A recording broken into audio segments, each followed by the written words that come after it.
Здравейте, аз съм Кат от Картишоците и днес ще си говорим за почистващите средства и любимите ни печати. Разбира се, на пазара се продават. Първо, защо трябва да си чистим печатите, мисля е ясно, защото мастилата са химични продукти, като останат върху гумата или силикона, по-дълго време съсипват печатите. Така че да, наистина е много важно да се чистят печатите. Добре, за да удължим тяхния живот. На пазара се продават доста видове почистващи средства. Едното, от което и аз имам почти задължително, това е за стазон, защото стазона се чисти адски трудно.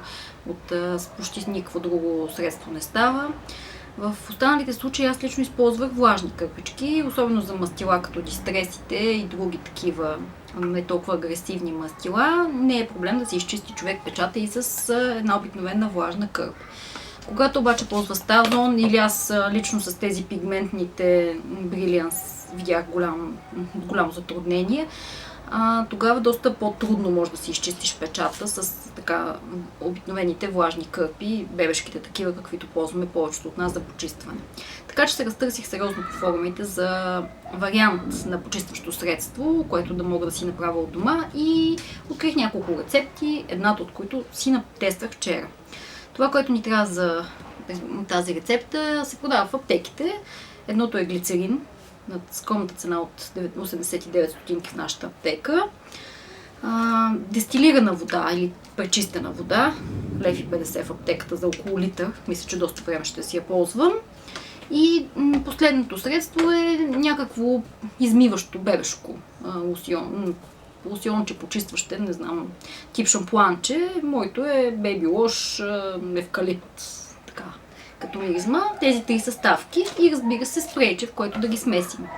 Това, което най-грубо запомних аз от рецептата, е 1/10 от, разделяйки бутилката на 10 равни части, 1/10 глицерин, 1/10 бейби лош, почистващото бебешко измиващо средство, и останалото дистилирана вода. Оттам нататък не ми беше странно дали ще работи, с кои мастила ще работи и как не, така че затова заснех това клипче, за да ви покажа и да видим и ние, и аз и вие как ще работи. Една пеперуда си харесах и това прекрасно коралово мастило, което наистина е много интересно като цвят, обаче се чисти отвратително. Така че отпечатвайки пеперудата си, ето виждате колко плътен цвят, оттам нататък влажната кърпичка не ми позволява достатъчно добре да я изчиста, но нека да пробваме нашето много добро почистващо средство.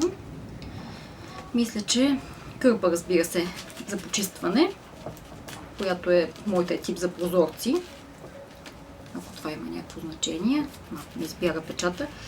Нямам идея какво точно в съставките чисти печатите, знам от други крафтърки, колежки, че понякога използват и препарат за почистване на чини. Аз също съм използвала течен сапун, когато, да речем, използвам боички, но пък хубаво е човек да си има някакъв постоянен препарат на бюрото, защото наистина поддържането на печатите си е важно, както казваш ми, така правим техния живот далеч по-дълъг. Ето, може сами да видите, че нашата препарутка е прилично изчистена.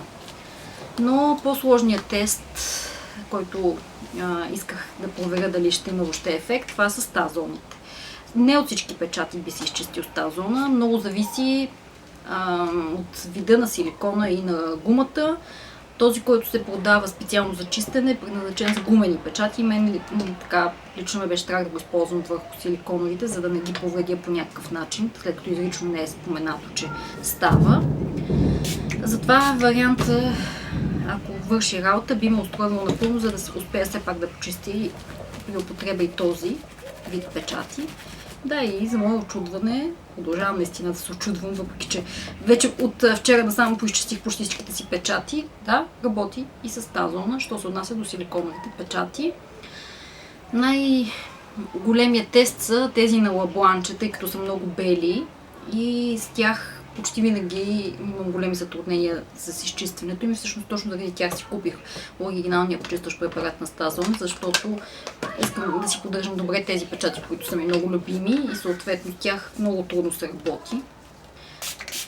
Така че не съм тествала да видя с тях как се държи почистващото ми средство, но мисля, че ще съм доста възхитена по отношение на качествата му. Архивала се чисти прилично добре, да не кажа чудесно, което за мен е важно.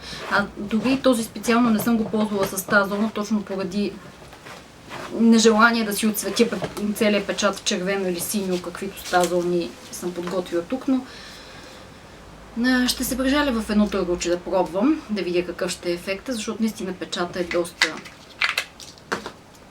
красив и бих искала да си го запазя по-дълго време. А стазоните са отцветяващи. Сериозно мастила. Така че изпитвам съмнение доколко ще бъдат почистени от този печат. Но важно е, разбира се, да не оставяте печатите си да засъхват с мастилата, защото засъхнат ли един път, вече далеч по-трудно се чистят. Да не кажем, че не могат хубаво да се изчистят, така че веднага след употреба пръскате и изчиствате с някаква подобна кърпа. За мое очудване, наистина, дори и с тази зона се изчиства. Може би малко повече търкане трябва да пада. Ако печата е по-фин, може и да не се получи, но с този, да, ето, както можете да се убедите сами, доста добре се изчисти. А с тази зона наистина е капризно мастило. Пробвах да изчистя някои от старите си печати, които разни работилнички бяха доста зацапани и да, голяма част от тях се изчистиха. Така беше с тези печати, които са от един сет тилиенци, по-евтин вариант на печати, съответно малко по-некачествен и те бяха доста почернели, бях ги отписала като безнадежни, но ето, както може да видите с новия ми спрей, и този вариант работи чудесно. Ето, печатът е изчистен съвсем лично. Така че това е от мен. Пробвайте рецептата. Описала съм я подробно в блога на картишоците. Надявам се и на вас да ви е от